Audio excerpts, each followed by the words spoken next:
అందరికీ హాయ్, బాగున్నారా? బేసిక్గా స్టార్ట్ చేసే ముందు ఒకటి చెప్తా.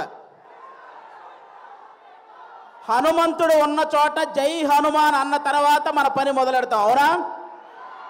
శ్రీరాముడు ఉన్న చోట జై శ్రీరామ్ అన్న తర్వాత మన పని మొదలెడతాం, అవునా? అలాగే బాలయ్య బాబు గారు ఉన్న చోట జై బాలయ్య అన్న తర్వాతే మన స్పీచ్ మొదలెడతాం. ఒక్కసారి జై బాలయ్య అనండి. ఇప్పుడు బాలకృష్ణ గారి గురించి మాట్లాడుకునే ముందు మనం ఒకరి గురించి ఈరోజు మాట్లాడుకోవాలి. ప్రపంచంలో మనం ఏ మూలన ఉన్నా నేను తెలుగువాణ్ణి అని గర్వంగా ధైర్యంగా చెప్పుకుంటున్నాము అంటే ఆ గర్వం పేరు, ఆ ధైర్యం పేరు నందమూరి తారక రామారావు గారు. శ్రీరాముడు, శ్రీకృష్ణుడు ఈ దేవుళ్ళు ఎలా ఉంటారో మనకు తెలియదు, కానీ రామారావు గారు ఆ పాత్రలు వేసినప్పటి నుంచి శ్రీకృష్ణుడుగా ఆయన ఫోటోలే ఇంట్లో పెట్టాం, శ్రీరాముడుగా ఆయనకే చేతులెత్తి దండం పెట్టాం, అవునా కాదా? అలాగే మీరందరూ గమనించినట్టయితే మీ రామారావు గారి గురించి చెప్పాలంటే నాకు అంటే చిన్నప్పటి నుంచి ఆయన సినిమాలు ఎన్నో చూసి పెరిగా. మీరు బొబ్బిలి పులి అనే ఒక సినిమా చూసారా? మీరు లాస్ట్లో ఒక 15 నిమిషాల కోర్టు సీన్ ఉంటుంది, అది ఒక్కటి చూడండి చాలు. ఆయన గాంభీర్యం, ఆయన బాడీ లాంగ్వేజ్, ఆయన డైలాగ్ మాడ్యులేషన్, అలాంటి వ్యక్తిని పుట్టిన ప్రతి ఒక్కరూ స్మరించుకోవడం తప్ప మళ్ళీ అలాంటి నటులు, అలాంటి నాయకులు మళ్ళీ పుట్టరు. అలాంటి రామారావు గారి గురించి ఈరోజు బాలకృష్ణ గారి సమక్షంలో ఆయన 101వ జయంతి సందర్భంగా స్మరించుకోవటం నిజంగా అదృష్టంగా భావిస్తున్నాను sir. Thank you so much. Telugu జాతి గౌరవాన్ని రామారావు గారు కాపాడితే రామారావు గారి గౌరవాన్ని ఒక పక్క దమ్మున్న సినిమాలు చేస్తూ ఇంకో పక్క నిజాయితీ గల రాజకీయాలు చేస్తూ కాపాడుకుంటూ వస్తున్న వ్యక్తి మన నందమూరి బాలకృష్ణ గారు. నందమూరి బాలకృష్ణ గారు మీరందరూ గమనించినట్లయితే చాలామంది బాలకృష్ణ గారు ఎవరినో కొట్టారు, బాలకృష్ణ గారు ఎవరినో తిట్టారు అని రాస్తుంటారు. కానీ బాలకృష్ణ గారు కొన్ని వేల మంది పేద ప్రజల బతుకులు నిలబెట్టారు, అది రాయాలి. సినిమాలు, రాజకీయాలు చేయటం పెద్ద విషయం కాదు, కానీ బసవతారకం అనే ఒక క్యాన్సర్ హాస్పిటల్ ద్వారా ఎంతో మంది పేదవాళ్ళకి సహాయం చేయడం అనేది నిజంగా చాలా చాలా పెద్ద విషయం, చాలా గొప్ప విషయం. ఈ సమాజంలో ఎంతమందికి భయం, బాధ్యత ఉన్నాయో నాకు తెలియదు, కానీ బాలకృష్ణ గారితో పనిచేసే ప్రతి ఒక్కరికి ఆ భయం, బాధ్యత రెండూ ఉంటాయి, ఇదైతే షూర్. అంటే బాలకృష్ణ గారి సినిమాలు చాలామందికి చాలా ఇష్టం ఉంటాయి, నాకు చాలా సినిమాలు ఇష్టం. అందులో సార్ బొబ్బిలి సింహం అనే ఒక సినిమా సార్. మీరు వైట్ అండ్ వైట్ పంచకట్టుతో నడుచుకుంటూ వస్తుంటే వెనక శ్రీరాముడి శ్లోకం వస్తుంటుంది. మీనా గారు మిమ్మల్ని అలా చూస్తూ ఉండిపోతారు. నాకు తెలిసి రామారావు గారి తర్వాత మళ్ళీ పంచకట్టులో అంత అందంగా ఉండే హీరో మన బాలకృష్ణ గారు. నిజంగా మీరందరూ అదృష్టవంతులు, ఎందుకంటే ఒక జనరేషన్ వాళ్ళు మాకు గుర్తుండిపోయే సినిమాలు కావాలి అని అడిగారు. ఆదిత్య 369, అలాగే భైరవ దీపం ఇలాంటి సినిమాలు మీకు ఇచ్చారు. ఒక జనరేషన్ వాళ్ళు మేము తొడగొట్టే సినిమాలు కావాలని అడిగారు. సమరసింహారెడ్డి, నరసింహనాయుడు అనే సినిమాలు మీకు ఇచ్చారు. ఒక జనరేషన్ వాళ్ళు మేము కాలర్ ఎగరేసే సినిమాలు కావాలన్నారు, సింహ లాంటి సినిమా మీకు ఇచ్చారు. ఇంకొక జనరేషన్ వాళ్ళు మేము మీసం తిప్పే సినిమా కావాలన్నారు, లెజెండు, అఖండ, భగవంత్ కేసరి ఇలాంటి సినిమాలు మీ అందరికీ ఇచ్చారు. జనరేషన్లో మారిన బాలకృష్ణ గారి ఎనర్జీ ఏంట్రా బాబు అలా ఉందని అడుగుతుంటారు. జనరేషన్లో మారితే మనుషులు మారుతారు, టెక్నాలజీలు మారుతాయి. బాలయ్య బాబు గారి ఎనర్జీ ఎందుకు మారుతురా బ్లడీ ఫూల్ అని చెప్పండి.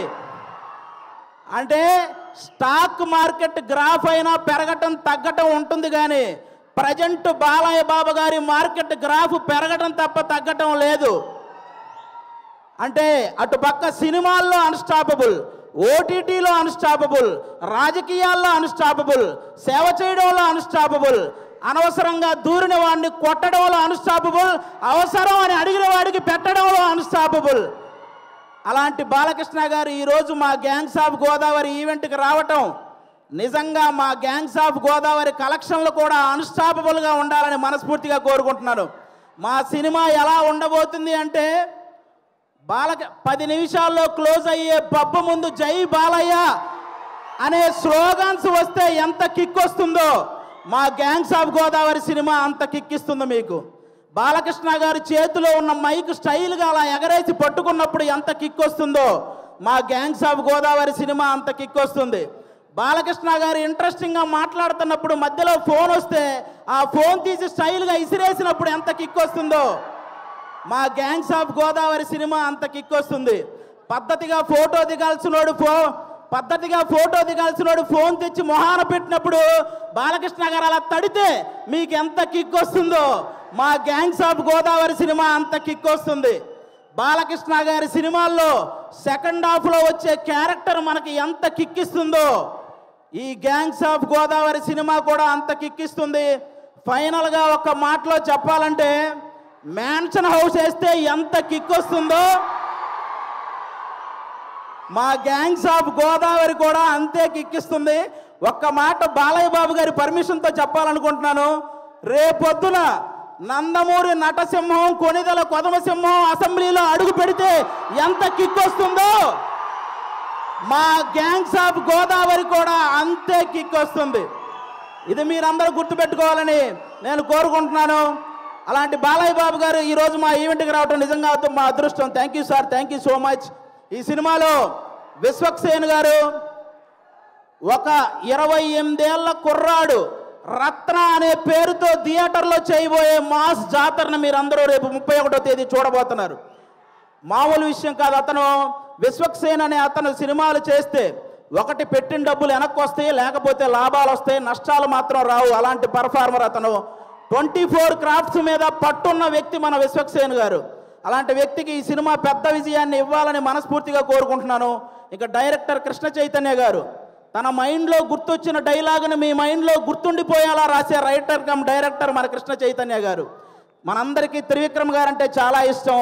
త్రివిక్రమ్ గారికి కృష్ణ చైతన్య అనే వ్యక్తి చాలా ఇష్టం.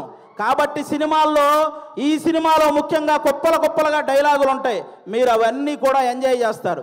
నెక్స్ట్ అంజలి గారు మిమ్మల్ని సీత అనే ఒక క్యారెక్టర్తో మైమరిచిపోయేలా చేసింది. గీతాంజలి అనే ఒక క్యారెక్టర్తో భయపించేలా చేసింది. ఈరోజు ఈ రత్నమాల క్యారెక్టర్తో ఆ 2 క్యారెక్టర్లు మర్చిపోయేలా చేయబోతుంది అంజలి గారు. ఇంకో పక్క మా నేహా శెట్టి డీజే టిల్లునే భయపెట్టిన రాధిక. ఈ సినిమాలో రత్నాకి భయపడబోతున్న బుజ్జిలాగా తను చూడబోతున్నారు. రాధికాని మర్చిపోతారు, బుజ్జిని గుర్తుపెట్టుకుంటారు. షూర్ షాట్గా చెప్తున్నాను. ఈ గ్యాంగ్స్ ఆఫ్ గోదావరి సినిమాతో మీ అందరికి ఇంకో మాట కూడా చెప్తాను. ఒక హీరోని అభిమానిస్తే ఇంకో హీరోకి వ్యతిరేకమేమో అనుకునే వాళ్ళందరికీ నేను చెప్తున్నాను, మాకు తెలుగు సినిమా అంటే పిచ్చి, తెలుగు హీరోలు అంటే పిచ్చి. అందరినీ అభిమానిస్తాం, అందరినీ గౌరవిస్తాం. తెలుగు సినిమా బాగుంటే టోటల్ అందరం బాగుంటామని భావిస్తాం. అలాంటి ఈరోజు మీరందరూ కూడా ఈ సినిమాకి వచ్చి మా సినిమాని ఆశీర్వదించడానికి వచ్చినందుకు థ్యాంక్ యూ సో మచ్. అలాగే ఈ మధ్య థియేటర్కి జనాలు రావటం కొంచెం తగ్గింది. అందరూ కూడా ఎందుకంటే ఎవరైతే ప్రేక్షకులకి అలాగే సోషల్ మీడియాలో ఉన్న రివ్యూవర్స్కి మీ అందరికీ కూడా తెలుగు సినిమాని కాపాడాల్సిన బాధ్యత మీ అందరి మీద ఉందని మనస్ఫూర్తిగా కోరుకుంటున్నాను. ప్రొడ్యూసర్స్ని దృష్టిలో పెట్టుకొని రివ్యూలు రాయాలని కోరుకుంటున్నాను. ఎందుకంటే ఒక సినిమా పోతే ఇంకో సినిమా చేయడానికి హీరో అనేవాడు మనోధైర్యం తెచ్చుకుంటే చాలు, కానీ ప్రొడ్యూసర్ అనేవాడు మనోధైర్యంతో పాటు మనీ కూడా తెచ్చుకోవాలి. కాబట్టి ఆయన గురించి ఆలోచించి ఈసారి రివ్యూలన్నీ రాయాలని, తెలుగు సినిమాని బ్రతికించాలని మనస్ఫూర్తిగా కోరుకుంటున్నాను. Once again thank you sir. Balakrishna గారు, సింహం ఆ టైంకి మిగిలి ఉన్న జంతువులన్నింటినీ వేటాడేస్తుంది. బాలకృష్ణ గారు ఆ టైంకి ఉన్న రికార్డులన్నింటినీ వేటాడేస్తూ ఉంటారు. అది బాలకృష్ణ గారు. Thank you so much. జై తెలుగు సినిమా. Thank you. అది ఒక డైలాగ్ కూడా చెప్పేరాదు బాలయ్య బాబు గారి డైలాగా? ఓటీటీ అయినా సినిమా అయినా పొలిటికల్ అయినా నాన్ పొలిటికల్ అయినా ఆయన దిగనంత వరకే. Once he step in history repeats. Thank you so much.